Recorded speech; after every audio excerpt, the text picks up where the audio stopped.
Interview de la journée aujourd'hui. Pour cet après-midi, du coup, c'est Aline qui va venir nous parler.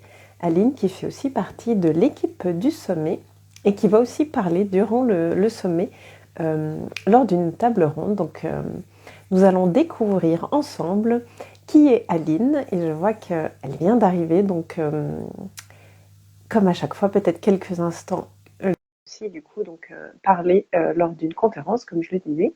Donc, on vous l'a déjà dit ce matin, mais je l'aurais dit, le sommet démarre mardi avec les premières conférences. Vous pouvez encore vous inscrire, bien entendu. Vous pouvez aussi vous inscrire au challenge de 21 jours qui a déjà commencé mardi et qui va du coup se poursuivre encore pendant 2 semaines. Donc, c'est une pratique qu'on fait tous les matins ensemble que vous, bien sûr, vous pouvez faire après en replay si vous n'êtes pas disponible le matin, parce que parfois 7 heures du matin, soit c'est trop tôt pour certains, soit c'est compliqué dans l'horaire quand il faut peut-être aller déposer des enfants, aller au travail. Donc vous avez accès de toute façon au coffret et vous pouvez les refaire après. Maintenant, c'est sympa de les faire ensemble parce qu'il y a l'énergie du groupe pour bien démarrer aussi la journée, c'est sympa. Et puis après, vous pouvez aussi nous rejoindre samedi et dimanche prochain pour le week-end immersif qui aura lieu à Silver Square à Bruxelles. Donc voilà, toutes les possibilités pour vous de vous joindre à nous et de profiter pleinement du sommet qui démarre donc mardi. Alors, quelques instants, le temps que ça y est, que la connexion se fasse, on y est. Hello Aline, comment vas-tu? Ça va très bien, merci de m'accueillir. Ah bah avec plaisir. Alors, la première question que j'aime bien poser, qui n'est pas toujours peut-être la plus facile, mais est-ce que tu veux bien te présenter pour les personnes qui ne te connaissent pas? Oui, donc voilà, je suis Aline. Je suis maman de deux petits bonhommes, enfin un petit bonhomme et une petite fille. 7 ans pour Alex et 9 ans pour Lucie. Je suis mariée. Et là, dernièrement, j'ai quitté mon poste de directrice marketing chez Coca-Cola. Ça faisait 20 ans que je travaillais pour Coca-Cola. J'ai eu 20 ans extraordinaires, pleines d'expériences, de challenges, d'apprentissage. Et donc oui, en juillet, j'ai décidé de quitter. Et pour le moment, je suis en transition professionnelle, comme on dit, c'est-à-dire que je prends le temps. Je prends le temps de réfléchir, je prends le temps de créer des nouveaux contacts, je prends le temps de me reconnecter avec moi-même. Donc voilà. Super. Du coup, le sommet tombe à pic, j'ai l'impression, c'est parfait. Mais Et c'était, je t'avoue, c'était même hyper, excuse-moi, c'était ouais, même, vas-y. enfin, donc j'ai quitté mon job, je pense, c'était le 1er juillet, et j'ai assisté à un brainstorming avec Camille le 28 juin. C'était un mail complètement inattendu parce que je crois que je devais être dans la mailing list, mais sans plus. Et puis je reçois ce mail pour participer à un brainstorming quelques jours après mes derniers jours. Enfin voilà, tout se met en place et j'ai décidé de jumper parce que j'étais très curieuse de voir ce qui allait se passer. Chouette. Et du coup, donc, comment tu as découvert le sommet? Donc, tu as eu ce mail. Est-ce que tu avais déjà entendu parler du sommet avant? Du coup, tu avais déjà entendu, je suppose, parler de Camille si tu étais dans ces mails?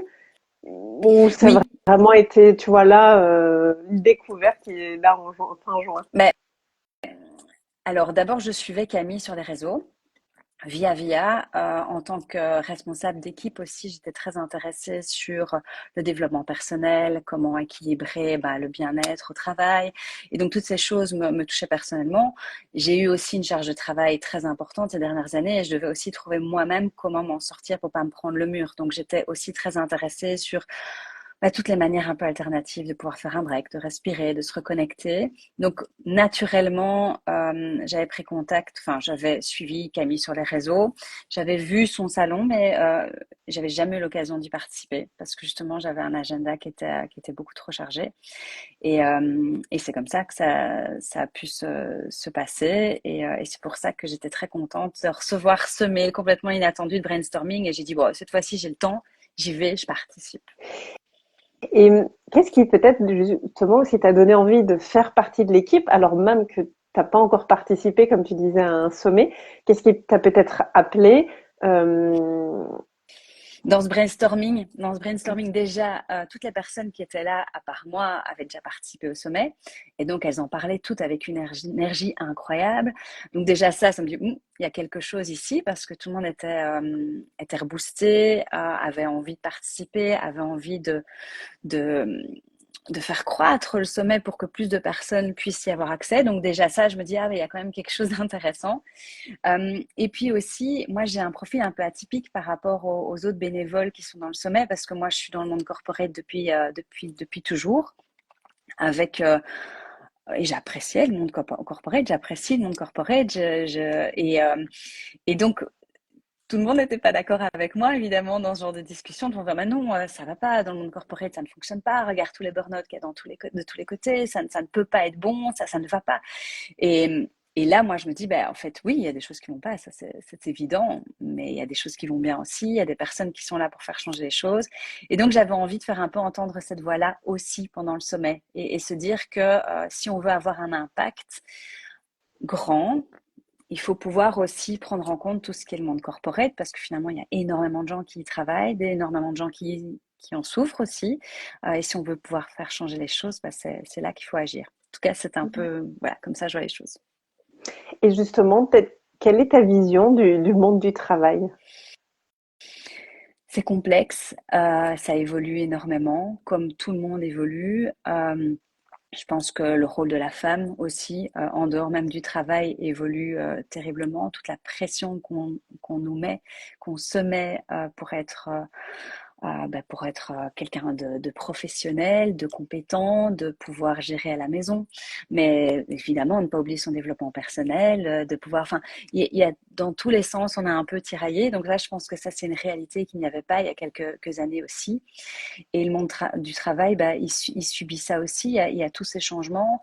Je pense que le Covid a eu un gros impact aussi. Les gens, bah, déjà, ont pu travailler de chez eux, ont pu avoir un rythme différent. Pour certains, ça convenait très bien, pour d'autres, absolument pas.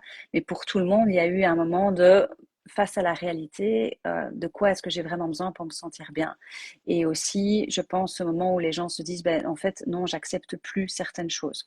Donc, il y a eu ça a été vraiment une cassure. Et puis, il y a le retour à la réalité, au fait que bah, il y a les performances qui doivent être là, les résultats qui doivent être là, et la pression qui est toujours là et qui augmente. Et donc, le monde du travail, pour moi, a plein de potentiel, mais représente énormément de risques aussi pour le bien-être des gens. Et il faut pouvoir donner la voix aux gens qui ont envie de faire ce changement. Et moi, je reste convaincue que performance et bien-être ne doivent pas être opposés, ne sont pas opposés. Mais c'est parfois une vision qu'il y a dans le haut management de penser que si on prend trop soin de ces équipes, en fait, elles ne seront pas performantes. Et c'est un très mauvais calcul à long terme, en fait. Ouais. Et quelle serait, disons, tu vois, selon toi, alors je veux dire peut-être la vision idéale, tu vois, le monde idéal du travail, si on peut, enfin, rêvons un petit peu, quoi. Oh, ça nécessiterait énormément de changements à plein de niveaux, parce que je pense qu'on se rend compte que tout le monde n'a pas les mêmes rythmes.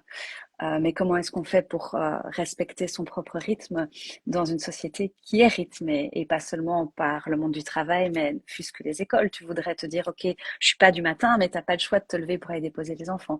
Donc, je pense qu'à pouvoir être plus en phase avec son rythme, le rythme des gens, ça, ce serait déjà un grand pas. Euh, Nombre de fois où j'ai pu dire aux personnes dans mon équipe que ça ne servait à rien d'être devant son ordinateur pour être devant son ordinateur. Si c'est le moment n'est pas propice, si on n'est pas en forme, si tu perds ton temps, tu perds ton énergie, j'aime autant que tu ailles dehors, te promener, prendre un bon bol d'air et puis revenir travailler après. Donc je pense ça, le respect du rythme et du fait que les rythmes sont différents d'une personne à l'autre, la bienveillance, ce serait bien. Ce serait bien d'avoir de la bienveillance et de la vraie bienveillance, pas de la bienveillance qui est écrite dans une charte parce qu'il faut, mais vraiment que les gens soient bienveillants, soient solidaires et qu'on travaille tous ensemble vers un objectif et pas l'un contre les autres. Bah oui, travailler sur l'épanouissement, qu'on soit heureux d'aller travailler. qu'on revienne et qu'on a envie de raconter sa journée parce qu'on a appris plein de choses, parce qu'on a pu se dépasser et non pas parce que notre boss nous a crié dessus et qu'on était trop stressé et qu'on a passé l'après-midi à pleurer à la toilette. Donc voilà, c'est pas hyper clair dans ma tête, mais je pense que respecter le rythme, être bienveillant et s'épanouir au travail, ce serait le monde idéal. Et aussi, ce qui me venait en t'écoutant parler, de ce qui peut arriver, c'est, on va dire, dans le monde comme ça du corporate, c'est, bah, il faut faire 8 heures par jour. Ben, les gens, ils vont être 8 heures derrière leur ordinateur parce que c'est dans le contrat. Mais pour le même prix, on leur dirait, ben, en fait, si en 4 heures, tu as fait tout ton travail et tu peux en profiter, ben, il y a plein de gens qui sont hyper efficaces. Et en 4 heures, ça pourrait être fait. Ils pourraient après faire 4 heures d'autres Bien choses. Euh, sûr, et là aussi, bah, c'est un peu dommage de forcer les gens, comme tu disais, bah, à quoi ça sert d'être 8 heures derrière son ordinateur si en 4 on peut le faire et que les 4 autres heures ils peuvent passer à prendre soin d'eux, bah, le lendemain quand ils vont revenir, en plus ils seront encore plus en forme, encore plus motivés. Mais pour ça, il faut faire confiance et c'est peut-être là aussi où, comme tu disais, bah, dans le management, on a du mal peut-être de prendre réellement soin de ses équipes, mais c'est aussi de faire confiance à l'autre. Et ça, j'ai l'impression que c'est aussi difficile hein, pour pas mal de managers. Je sais pas ce que tu en penses, mais où ils complètement. ont du mal hein, de Oui. faire confiance à leurs équipes. Quoi. Oui, mais j'ai vu de tout, mais tu as tout à fait raison, c'est un gros problème de confiance. Et dans les deux sens, en fait, hein. Confiance du management vers les équipes et des équipes vers son management. Est-ce qu'ils vont vraiment me soutenir? Est-ce que quand il me dit, bah, en fait, t'es pas bien, rentre chez toi, il le pense vraiment? Ou est-ce qu'il me voit comme quelqu'un de faible parce qu'aujourd'hui j'ai une mauvaise journée? Donc, ça va vraiment dans les deux sens et la confiance est clé. Je pense aussi que si on va dans cette direction-là, un contrat de 8 heures n'a plus beaucoup de sens non plus. Tu vois, il faut vraiment aller beaucoup plus loin dans la réflexion et c'est pas, regarde l'intelligence artificielle qui arrive maintenant. Euh, Nous, enfin dans mon équipe, on utilisait énormément l'intelligence artificielle. Certains étaient gênés d'utiliser. Mais pourquoi? En fait, ça va te permettre de gagner 2 heures sur ta journée peut-être. Pourquoi tu le ferais pas? Enfin, je dirais gagne tes 2 heures et puis utiliser les autres heures, soit pour te reposer comme tu dis, soit pour apprendre des nouvelles choses, soit apprends et regarde comment tu peux vraiment utiliser l'intelligence artificielle. Mais tout ça, ça demande, je pense, vraiment des changements plus fondamentaux et la confiance, c'est clé. Et ça, c'est pas donné, c'est quelque chose qui se construit. C'est du travail, c'est vraiment beaucoup de travail. Oui, et puis je pense que c'est enfin, là on parle d'un monde idéal, mais c'est sûr que ça va pas se faire dans un claquement de doigts et qu'il y a voilà, le fait aussi que bah, plein de gens dans des hauts postes, souvent c'est des personnes plus âgées qui ont une vision du monde qui n'est pas la même que la vision du monde des jeunes et de dire bah on a toujours fait comme ça. Oui, mais ça convient pas et c'est des clashs un peu, mais voilà, c'est un pas à la fois, je pense, main dans la main. Sinon, mais c'est sûr que ça va pas vraiment changer ou que ça va pas se passer de la meilleure manière qui soit, mais ça prend du temps, quoi. Ça prend du temps. Et je pense que ce qui va être le plus compliqué maintenant, c'est ce bridge. C'est comment on fait pour pouvoir, oui, bridger ces deux visions sans faire trop de dégâts. Parce que, comme tu dis, les anciens, enfin, ils sont là, mais ils sont faibles. Les nouveaux, là, ils craquent pour un rien, ceci, cela. Bon, le contexte est complètement différent, hein. Donc, eux, ils avaient juste à bosser. Nous, on a tellement d'autres choses en plus à devoir gérer qu'on ne peut pas comparer ces deux réalités. Donc, mais il faut bridger parce que pour le moment, il y a trop de gens qui souffrent, il y a trop de gens qui se prennent des murs parce qu'il y a justement un manque de compréhension. Et il y avait une anecdote que j'aimais bien parce que justement l'intelligence artificielle dans ma boîte, on en parlait énormément, de manière assez positive. Et il y avait eu un séminaire, une personne qui est venue nous en parler, et il parlait de ça oui, de manière un peu négative quand même. Et parce que, et moi, j'ai été lui poser carrément la question, je fais, écoute, avec les outils qu'on a maintenant, clairement, et je reviens à ce que toi tu disais précédemment, moi, je peux réduire le temps de travail de mes équipes. Ils vont pouvoir faire des choses beaucoup plus vite qu'avant. Mais je dis, mais je suis convaincue que mon management, à la place de dire, bah, profitez de ça pour respirer un coup, va dire, bah, ah, s'ils ont fait ça, bah, on va leur rajouter du boulot. Et il me fait, oui, tu as raison, c'est exactement ce qui va se passer maintenant avec les gens qui sont là maintenant. Il dit, mais ça va pas pouvoir durer parce que les nouvelles générations qui arrivent, les Gen Z, ils vont jamais accepter ça. Et on a beau critiquer tous les Gen Z qui arrivent en disant, ah, c'est quoi ces jeunes qui veulent absolument finir à 5 heures, qui ceci, cela. Finalement, moi, j'ai vraiment de l'espoir que eux vont permettre de changer les choses parce que si je prends un Coca-Cola par exemple, quand moi j'ai commencé à travailler chez Coca-Cola, c'était un rêve, quoi. Tout le monde se disait, waouh, tu travailles pour Coke, la meilleure boîte en marketing du monde, quoi. Et, et c'est une boîte incroyable, c'est certain. Mais les jeunes actuels, ils pensent plus du tout comme ça. Ils disent, ah bah oui, c'est une boîte et en même temps, bof, les boissons, c'est pas toujours ce qui est le plus sain, machin. Non, en fait, c'est pas si. Mais eux vont faire en sorte que ça change et vont dire, ah ben si vous voulez que je vienne travailler pour vous, ben moi je vais vouloir avoir un rythme de vie qui est correct, je veux avoir des formations intéressantes, je veux pouvoir m'épanouir. Et donc maintenant, ces grosses boîtes, elles ont facile parce que nous, on est toujours là en train de dire, bah, je veux bosser, j'ai pas trop le choix, mais les nouveaux vont dire, mais en fait, m'en fous, hein. Si je viens pas bosser chez vous, je vais bosser chez quelqu'un d'autre. Et les grosses boîtes vont devoir se remettre en question. Et donc, je reviens avec ce que je disais au tout début. Il faut bridger ce moment-là entre maintenant et quand les nouveaux vont arriver et vont vraiment pouvoir dire aux grosses boîtes, il faut revoir les choses. Mhm. Mais entre-temps, comment est-ce qu'on fait pour éviter qu'il y ait trop de dégâts? Et puis je pense, oui, alors il y a juste Lauriana qui nous fait oh la paix et amour sur vous, merci Lauriana. Et je pense aussi, je sais pas ce que toi tu en penses, mais les jeunes, ils ont aussi beaucoup plus cette notion de valeur que je pense les autres générations où, comme tu dis, ben, on travaille chez Coca-Cola, voilà, et peu importe si c'est pas bon pour la santé. Pour les jeunes, ils font vachement attention à justement prendre soin de soi, la santé, l'environnement, c'est quelque chose qui est aussi de plus en plus important et ce qui est super chouette, moi je trouve. Et je pense aussi, c'est les anciennes générations, ben, avant, c'était un peu normal, tu rentrais dans une boîte, si on était content de toi, tu restais toute ta carrière, et il y avait ce côté famille qu'aujourd'hui, en fait, tu rentres dans une boîte, déjà, t'es pas sûr de pouvoir y rester toute ta carrière, t'en as peut-être pas envie, c'est autre chose. Et puis, en fait, aujourd'hui, t'es un peu un numéro. Il n'y a plus vraiment cet esprit de famille, surtout dans les grosses boîtes, j'ai l'impression. Et ça aussi, ça devient, si t'es membre de la famille, je veux dire, on va aussi prendre soin de toi. Aujourd'hui, si t'es plus un numéro, si le numéro il disparaît, ben il sera remplacé par un autre numéro. Et ça, je pense que ça fait aussi.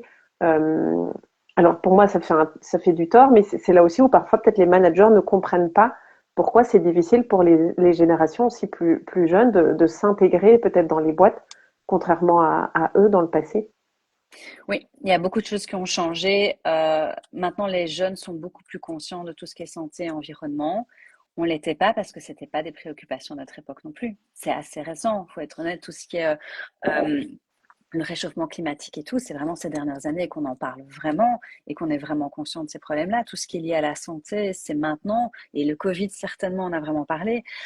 Maintenant, une boîte, ce n'est pas que le produit non plus, c'est aussi toutes les valeurs qu'ils peuvent mettre en avant. Et là, juste pour Coca-Cola, met en avant des valeurs de diversité et d'inclusion qui sont clés maintenant encore. Donc, en termes de valeurs, il faut voir avec quelles valeurs, quelles sont les valeurs qui sont les plus importantes, qu'est-ce qui a encore de l'impact, qu'est-ce qui joue. Mais pour les jeunes, oui, et dans les grandes boîtes, bah, étonnamment, pour ma petite expérience chez Coke, j'ai vraiment eu un sentiment de famille, vraiment.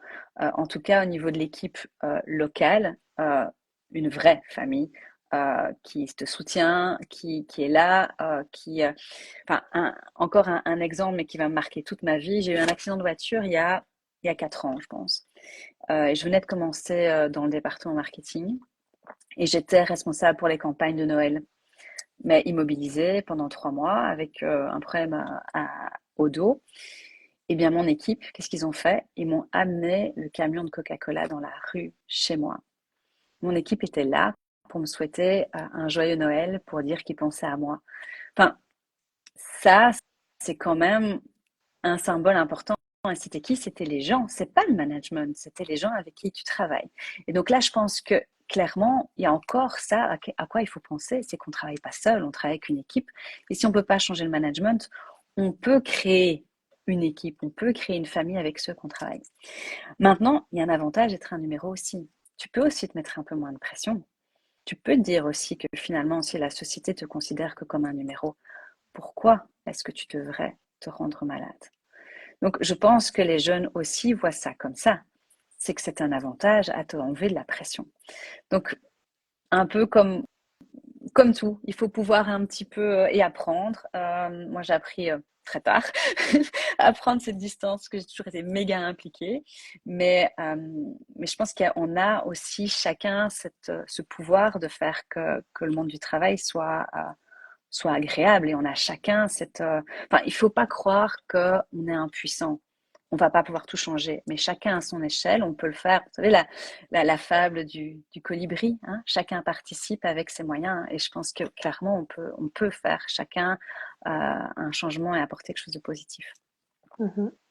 Oui, oui, et je suis d'accord avec toi. Et je pense qu'heureusement qu'il y a encore cet esprit de famille dans les équipes, parce que vu Mhm. déjà le nombre de burn-out et tout ce qu'il y a, heureusement qu'il y a encore cet esprit entre justement collègues ou quoi, on va se soutenir dans les moments difficiles. Moi, je parlais peut-être plus, tu vois, justement au niveau des directions, des managements, que j'ai l'impression que avant, il y avait aussi ce côté famille, mais qui venait aussi de la direction, tu vois.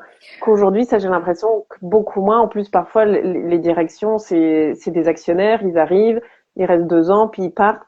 Et du coup, même, je vais dire, le côté familial qu'ils pouvaient avoir au départ de l'entreprise, parfois est même clairement perdu au niveau du management parce que c'est juste des gens qui sont là 2 ans, puis ils ont fait leur truc, ils se partent et en fait, Ça, c'est vrai. moi je parlais plus voilà au niveau tu Non, vois non, mais ça, management et tu as direction raison. quoi. Oui, oui, tout à fait. Et que ça, en effet, ça, c'est, à nouveau, c'est mon expérience d'une seule boîte, mais c'est aussi une boîte multinationale. Maintenant, les boîtes plus petites, je ne sais pas si c'est différent, mais on le voit que la performance est clé et c'est ce qui va primer surtout sur la performance sur l'humain, malheureusement. Mais oui, et ça, c'est dans des boîtes de ce type-là, enfin, faut pas se leurrer, ça, c'est leur objectif, hein. Et qu'est-ce que alors sans dévoiler on va dire bien sûr tout le contenu et tout, mais qu'est-ce que tu aurais envie toi d'apporter tu vois au sommet et notamment à la table ronde à laquelle tu vas participer? Ah oui, mais ça va être super bien, je pense, parce que, bon, tu l'auras entendu, je suis pas complètement négative par rapport au monde corporate. Il y a Laura qui va se joindre à nous, qui, elle a vu plein de boîtes différentes, mais elle est aussi plutôt du monde corporate, mais elle pourra un petit peu mettre en perspective, parce que moi j'ai 20 ans dans une boîte, elle a fait plus de 20 ans, mais dans différentes boîtes, et donc elle pourra me dire, ok, ou nous dire si ça se passe comme ça partout, s'il y a une tendance ou si c'est différent. Et puis il y a Boris qui est là, et Boris, lui, il va tout chambouler parce qu'il a pas du tout une vision positive, je pense, par rapport au corporate. Il va nous challenger, il va nous dire qu'il y a vraiment des choses qui doivent changer, sinon on se prend tous le mur. Et je serais très curieuse de voir quelle va être l'issue de ces discussions et quels sont les plans à court terme qu'on pourrait mettre en place pour pouvoir faire évoluer les choses dans le bon sens. Donc, je suis assez curieuse de voir ce que ça va donner. Et tu vois, pour les personnes là qui nous écoutent, que ce soit en live, en replay, peut-être les personnes qui hésitent à s'inscrire, qui se disent ouais, mais est-ce que c'est pour moi ou pas? Qu'est-ce que tu auras envie de leur dire, tu vois, à ces personnes qui peut-être sont en train de nous écouter et qui hésitent à s'inscrire?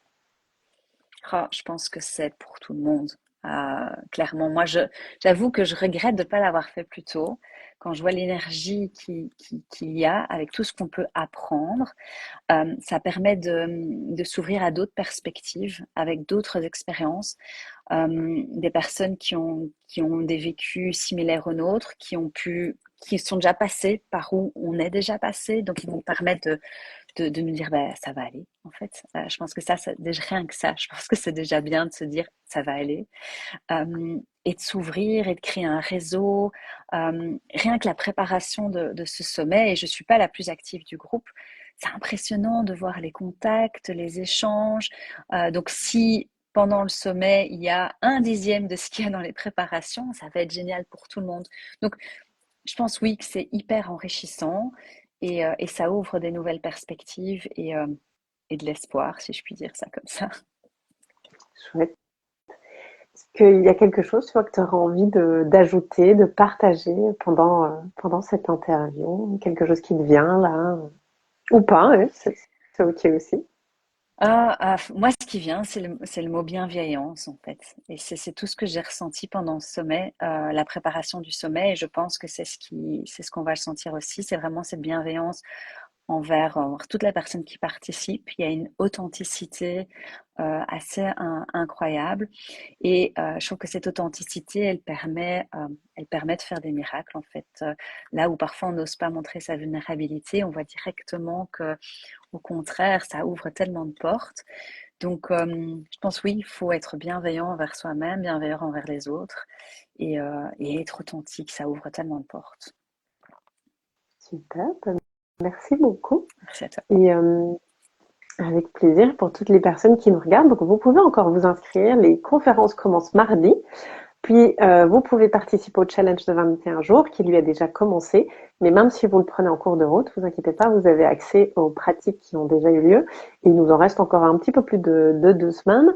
Et demain, c'est avec Tina, on va aller respirer. Donc, si ça vous appelle, venez. Et puis, bien sûr, si vous voulez nous voir en vrai, rencontrer Kavi, l'équipe, il y aura aussi des conférences du coup en vrai, on va dire, pas derrière l'écran. Donc samedi et dimanche prochain à Bruxelles. Donc si vous vous sentez appelé, venez, il y a encore de la place. Ça nous fera plaisir de vous voir, de pouvoir échanger avec vous, discuter, parce que c'est ça aussi le sommet. C'est des contacts qui se créent, des relations qui se nouent, peut-être des futures collaborations, vos futurs amis, qui sait, qui vous allez découvrir et tout ce que ça va vous apporter par la suite.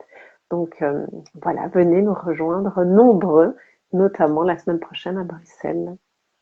Merci beaucoup Aline pour ce chouette moment. Et Merci à du coup, toi. on va te retrouver pendant la semaine avec la table ronde pour parler entre autres du corporate. Ça va être intéressant de justement, comme tu dis, de voir les différents points de vue et de pouvoir remettre en perspective peut-être des choses voilà, qu'on pense peut-être à tort ou juste pour réfléchir. C'est toujours ça aussi qui est intéressant. À très bientôt. Merci beaucoup, à bientôt. Au revoir.